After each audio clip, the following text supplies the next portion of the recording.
do some more, a little bit more advanced dynamics, or I don't know quite what you want to call it, but we'll have a look at that next. Okay. All right. So as I mentioned, a couple of you just came in, and for those of you online, we have our test on Wednesday of next week. So that's a week from today, the 31st, and we'll also cover some stuff on Wednesday as well, so be aware of that.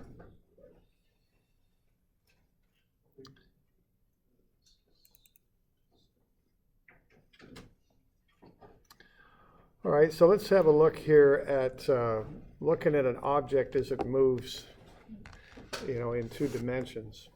So there's different aspects of this type of motion that we'll look at. We'll start with translation is what we'll start with, okay? And then we'll go from there.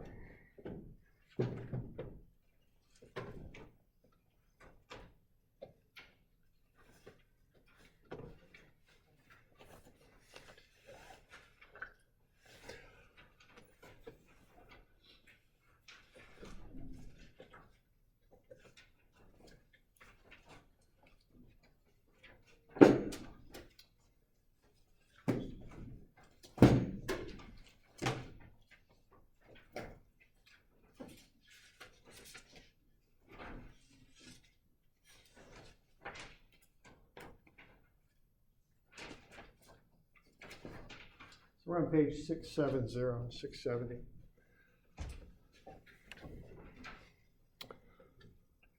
So what we're going to look at here is equations of motion. Sometimes they're called, or I don't know, these are kinetics equations. We're going to look at using the F equals ma that we learned earlier, but applying it to an object that has size and dimension. Okay.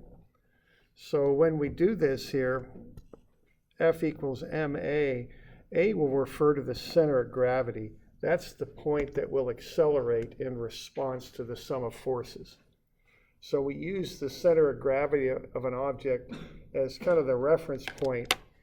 And when an object moves freely through space, the center of gravity will track a nice even path, and the object itself will rotate around that point. So we often track the center of gravity.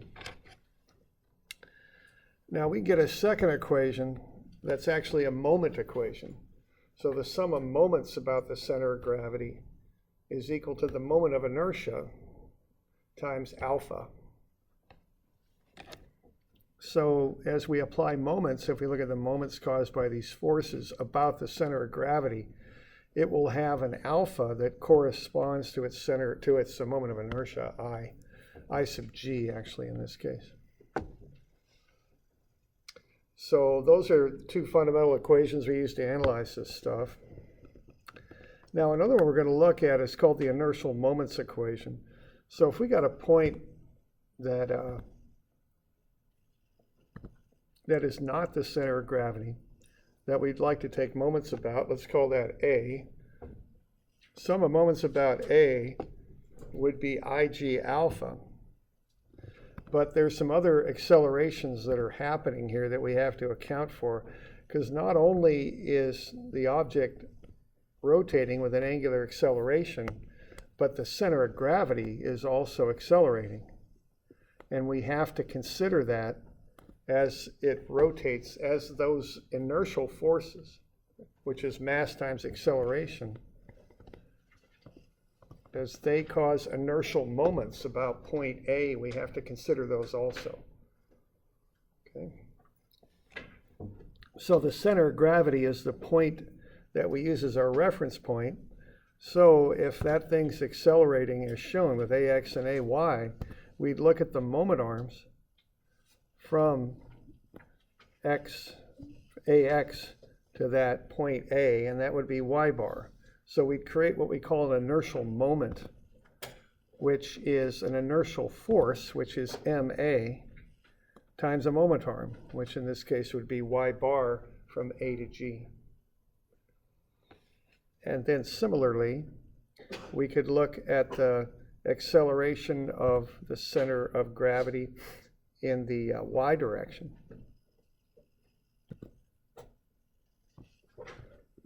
And then look at the moment arm that would have about point A. And that would be another inertial moment. So this is an inertial moments equation. They're comprised of an inertial force, ma, times a moment arm, which would be the distance from the point you're taking moments about to the center of gravity. Okay? So they're just like the moments you learned about in statics. It's just instead of having a weight or a force that you're applying a push or a pull, now you've got a mass times an acceleration that makes up your force. And then you've got those offset moment arms. So an x inertial force will have a y inertial moment arm, and a y inertial force will have an x inertial moment arm. Okay. So that's a little bit more involved equation. We'll use this sometimes. We use this fairly often when we're analyzing objects. So the idea is the static stuff, some of ma, the forces and moment arms, the weights and the pushes and pulls, just like statics, those go on the left. And you write up a moments equation just as you would in statics, but it no longer equals 0. Now it equals the sum of these inertial moments over here. Okay.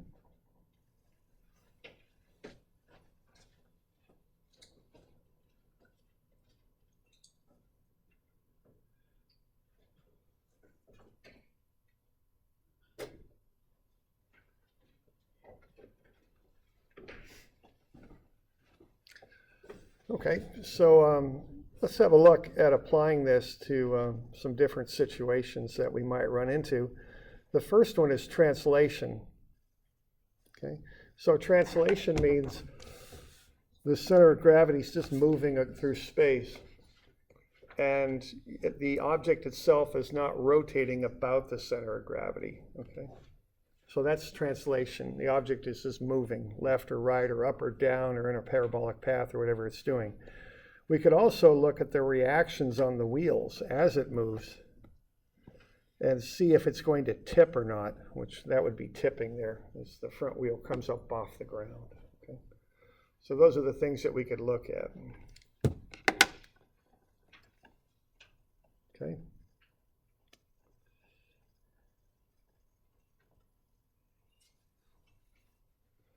All right, so let's see if we can do a detailed analysis of a water bottle on a supermarket checkout conveyor belt. I'm sure you all have been wondering about this as you're sitting in line at the grocery store. So if we got one of these conveyor belts and we got a water bottle here, what's going to happen to that thing? If you're a conveyor belt engineer for Fred Myers or something, what are you going to, how would you figure out what the acceleration of that conveyor belt should be? So water bottles aren't tipping all the time. Okay. So let's have a look. Okay, the first thing we want to do is we want to figure out some stuff about the water bottle. So we'll measure it, okay? And we're going to figure out its mass, but we also would like to know its dimensions. The base dimensions and then the height. And then we're going to find the center of gravity. And we're not going to do a whole bunch of fancy calculations, three-dimensional calculus type stuff with that. We're just going to balance it, right? That's how you can find the center of gravity. Wherever it balances, that's the center of gravity. Okay. So we'll start with that. So what we're going to have then after we do this are the dimensions, the mass, and the location of the center of gravity.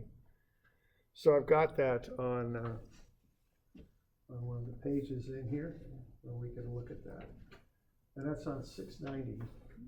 So we got our water bottle here, and now we're going to model it, as a free body diagram. So we're going to do that with it basically.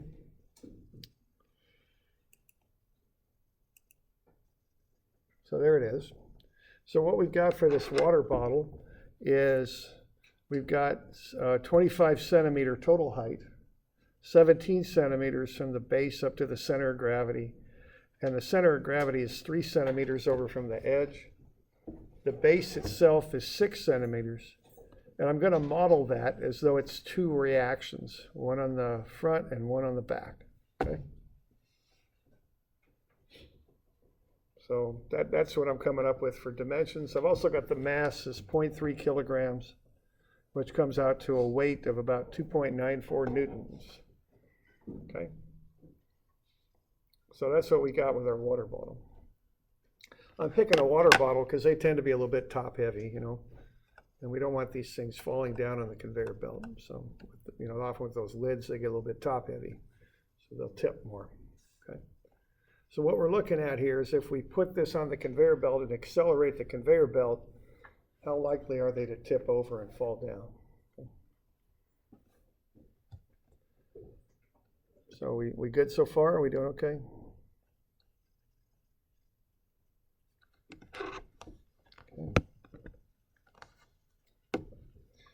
So why don't we do a warm-up here, and let's just look at it if the conveyor belt isn't moving. Hopefully it won't tip over if the conveyor belt isn't moving. So let's start with that. So really what the statics equation is a simplification of this long, what's called this inertial moments equation, because there's no acceleration in statics, that's what would happen if this thing isn't moving. So everything would zero out. So how about doing a sum of moments about A equals 0 equation for this thing? Why don't you see if you could throw one of those together, okay? So just do that real quick and figure out what the reactions are at A and B here. See what you can do with that. So with no acceleration, all we got is sum of MA equals 0. And that should be pretty straightforward. Okay? But I want you to remember your statics moments of doing all that stuff from whenever you did that. Last fall or winter or whenever that was. Okay.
So the only force you'll have on this really are the reactions and the weight. That's really about it. Remember to make it all into a free body diagram. We always want to do that before we do much anything. Nothing much to this one. What, 2.94?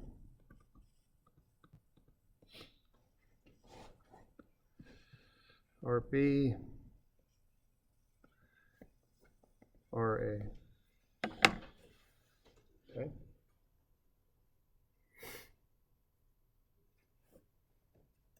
Guess that actually goes down here.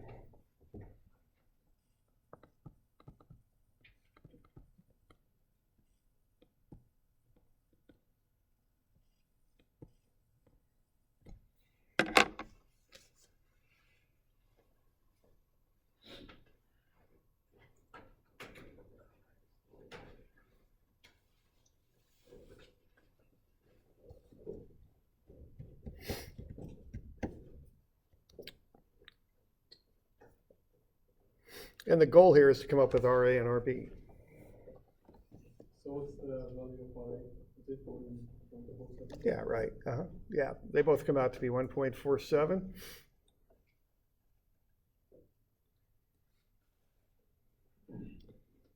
So we get negative 2.94, negative because it's a clockwise moment, about A, times 0.03 meters. So I just didn't stay in Newton meters on this stuff.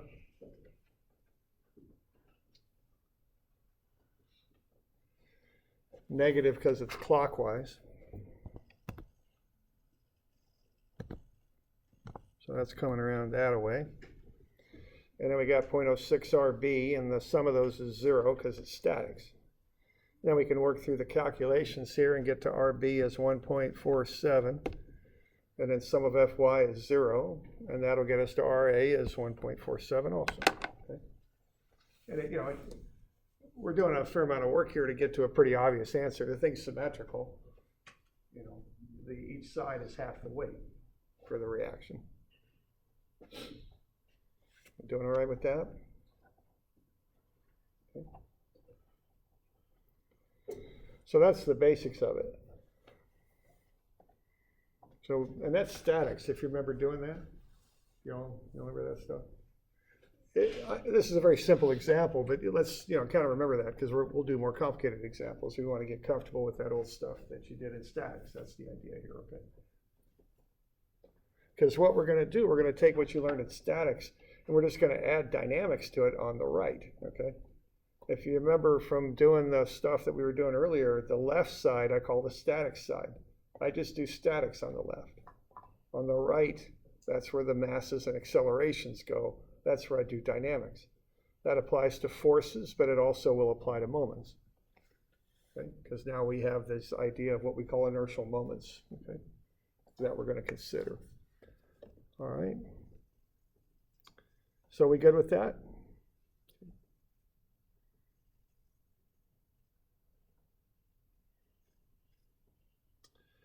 Okay, now let's have a look at what happens when this thing starts accelerating at 1.2 meters per second squared. Okay, so now we're going to accelerate the conveyor belt to the right.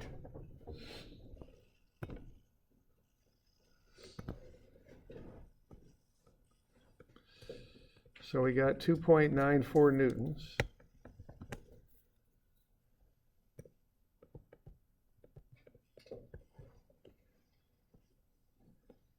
And then we got the reactions, okay, just like before. But now we got something else that's new, okay? We're assuming the water bottle isn't going to slip on the conveyor belt. So that means it's accelerating to the right at 1.2 meters per second squared. Also, we apply that acceleration to g, okay? That's important when you're doing this stuff. The accelerations get put on the center of gravity. That's where you put them, okay?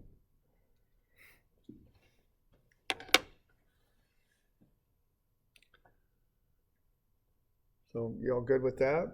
Any questions?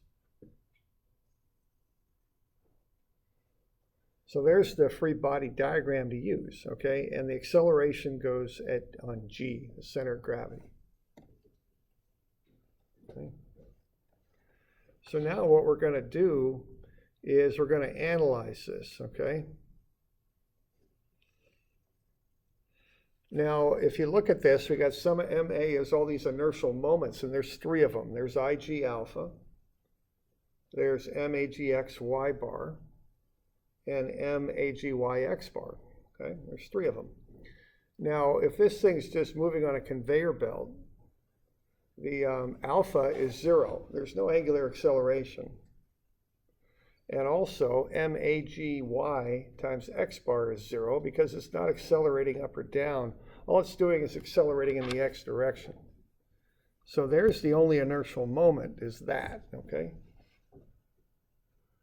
Now the left side of the equation, I'm going to leave the same as before. It's the same thing as statics. It's minus 2.94 times 0.03 plus 0.06 RB. But now the right side of the equation is different because we've got acceleration. So why don't you go ahead and put that stuff in there. Put in the mass, AGX, and Y bar. So see what you can get in on that bit there, okay?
So what do we got here? What's the mass of this thing? Is it 0.3? 0.3, okay. What's the acceleration in the x direction? Yeah, 1.2. Okay, now remember, F equals ma.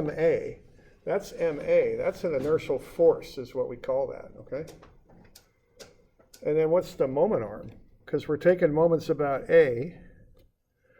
That force is in the x direction. So to make a moment, you combine a y moment arm with an x force, right? Because they're at right angles to each other. A moment arm is makes a right angle with the force along its line of action. So what's the moment arm there? Yeah, 0.17, okay? So there's the inertial moment. That goes on the right-hand side because it's a dynamics thing. Now, what's the sign on that thing? Because that matters. So you got to get the stuff on the proper side of the equation. It also has to have the proper sign. So if you were, just look at that thing. It's a vector. It's just like a force vector. So what would be the sign on that inertial moment? Plus or minus?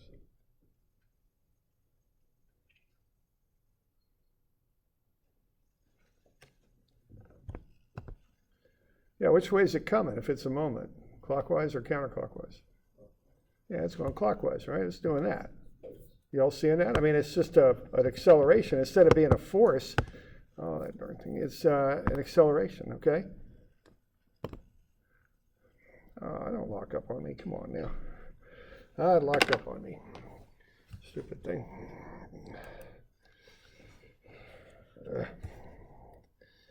We got to close the program. All right. And it's still going. All right.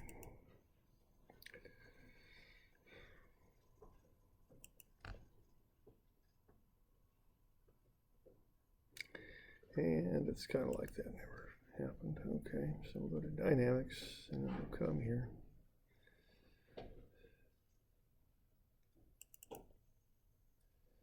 There we go. Okay, we'll try it again. Thing just locked up on me there. Get rid of all that. Okay.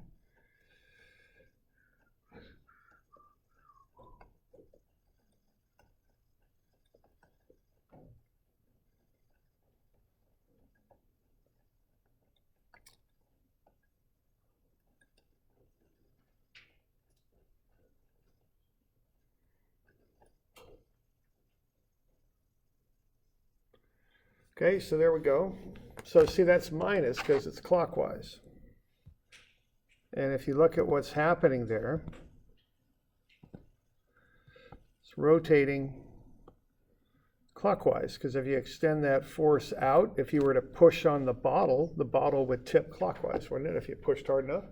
So that's a clockwise inertial moment, all right? You all good with that? Just like a statics moment would be clockwise. Yeah, question? So the conveyor belt going left to right? It's going to the right. Oh. So the bottle's accelerating to the right. Okay. So always when it's clockwise, it's negative? Yeah, well, let's see, and I'll repeat that too. So the question was always if it's clockwise, it's negative. The static sign convention for moments is,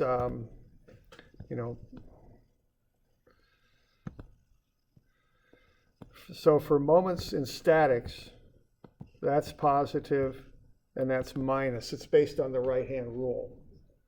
Now, you can define it however you want, okay? I mean, you can say, I'm going to call clockwise positive, and I do that sometimes if it's convenient for me. But if I'm using the static sign convention, yes, clockwise is always negative, counterclockwise is always positive. Now, sometimes in dynamics, I'll change that if it suits me. If it'll work better for me, I'll change it. I don't, I'm not worried about doing that, yeah. But if the conveyor belt's going to the right, won't it experience a moment to the left? Because it's mass up here, right? Right. So then as the conveyor belt goes this way, we don't want to go this way. Okay, so the question is, as the conveyor belt goes to the right, won't it tip back to the left, and won't that be the acceleration, essentially? The moment. Okay, see, what's happening here is it needs to move to the right to keep up with the conveyor belt. So from our point of view, with that inertial force, we need an inertial moment that is clockwise. If the bottle can't do it, if the conveyor belt's accelerating too fast, the bottle won't keep up, and it'll start to lag, and then it'll fall back. So the way it tips kind of in the opposite way that the moment needs to be generated. You with me there? Yeah. It's kind of resisting that motion, so it falls back away from the way it should be moving. Okay. And then and I think that's a good question, because this stuff gets a little tricky, but it is, the conveyor belt's accelerating to the right, so the object is accelerating to the right. That's what happens at first. And that leads us to our our clockwise moment, which is negative. Okay. Now, it's important that you get the signs right on this stuff, because you got a lot of terms in these equations. If you bust a sign, it's not just a negative answer that you can fix. It doesn't come out in the wash, because there's so many terms here. One wrong sign will throw you off. Okay. So it is important that you put the proper signs on here. Okay.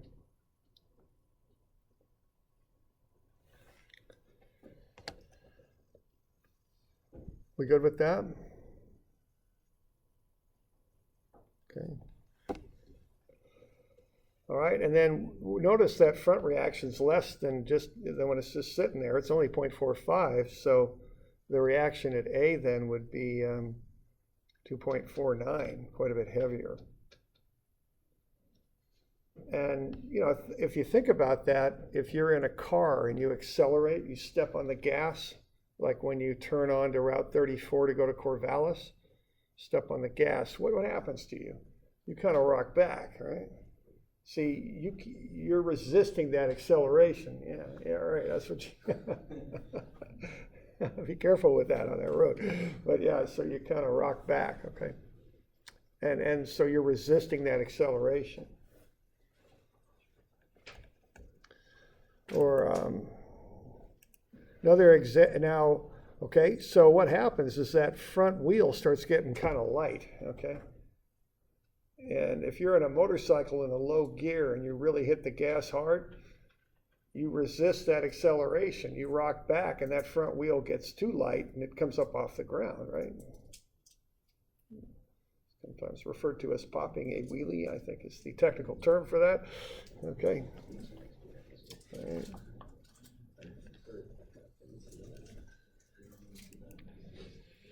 Okay.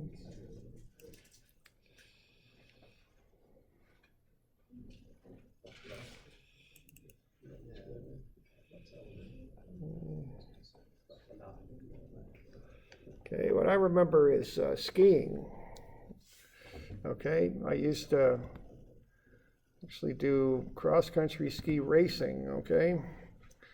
And they used to set tracks down through these narrow trails in the woods, and sometimes they'd curve as you're going down the hill. Which way do I need to accelerate as I go around that curve? And towards the center, right? So if you look at the skier here, skier needs to accelerate in towards the center. Now on this cross-country skiing, you got to stay on those tracks. At the top of that hill, you got to make a decision. Am I just going to get in those tracks and tuck and go? That's the fastest way to do it. Or am I going to get out of the tracks and control my speed more, but then I'll go a lot slower. And if you're racing, you want to go as fast as you can. So you got to make a decision at the top of the hill, okay? So now you need to accelerate in towards the middle. What is your body doing? You start kind of going this other way, right? These reactions start to change a little bit. If you're just going down a straight hill, those reactions would be balanced. But if you're going around a curve, this one's, if I weigh, 180 pounds, well, if I'm just going on a straight, it's 90 and 90. But if I start going around this curve, I got to push this reaction up to create that inertial moment to get that thing going that way, see? So in order to get that inertial moment, I got to start kicking this thing up. So I got to get that up to 120, and that comes down to 60. Whoops. And then I got to get 150, and then it comes down to 30. And then you're at 170 and 10, and you start feeling that inner foot getting kind of light, it's starting to kind of try and come up off the snow, and you start getting a little nervous because you're running out of margin, okay? What happens if that reaction there on the left goes negative? What does that mean? Yeah, it means you're losing it. You're coming up and off, okay?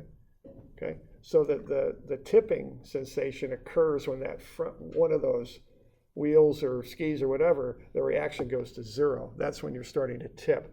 And when it goes negative, you actually are tipping, okay?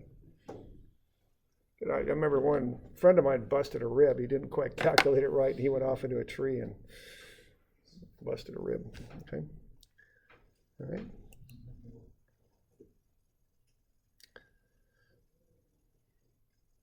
So let's see what it would take. Let's say we're doing our testing. Remember we're working for Fred Myers here. We're designing a conveyor belt. Let's find the maximum acceleration before this water bottle tips. Okay, so I think that's down at the bottom of your handout. Okay, so the condition for that is what? For the condition for tipping is what we're going to move, we're accelerating to the right. So which reaction is going to go to zero if we're accelerating to the right? The A or B? B. Yeah, B, okay? So you tip backwards away from acceleration is what you're doing because you can't keep up with the acceleration. You can't generate that. So if RB equals 0 now, you can now solve for the acceleration, okay? If you take a moment about A, you can solve for the acceleration that would lead to RB being 0. And that's the boundary between tipping and not tipping. So why don't you give that a run? Down at the bottom, see what that acceleration is before you tip.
Okay, so same equation, but now you're going to solve it for A. That's what you're going to do, and you're going to set RB to 0.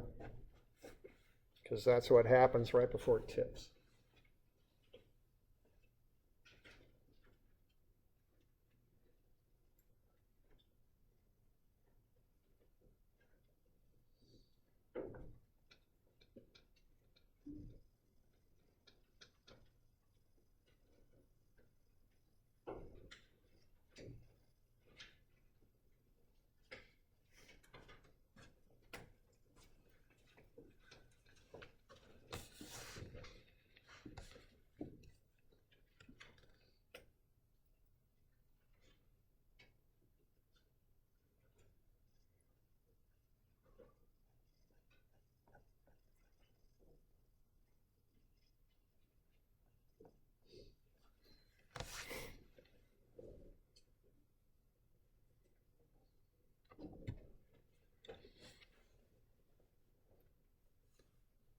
Getting about 1.73 is what I came up with. You'll go okay with that?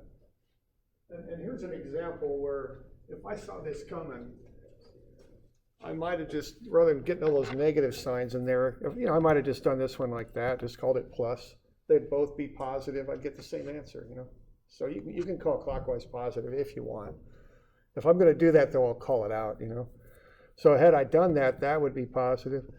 And so with that, and I get the same answer, it'd come out the same. No worries. Okay. But if you're going to do that, just call it out. Okay. I don't like having a whole bunch of negatives all over the place, so a lot of times I will do that. It's fine. That counterclockwise positive is kind of arbitrary. It's just based on the right-hand rule. My guess is if most of us were left-handed, they'd call it the left-hand rule and have a whole different rule. I don't think there's anything special about it. Okay. So we good with that?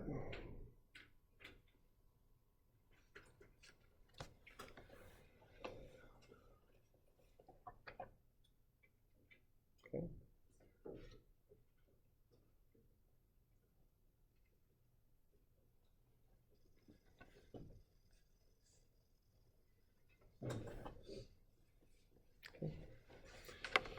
All right.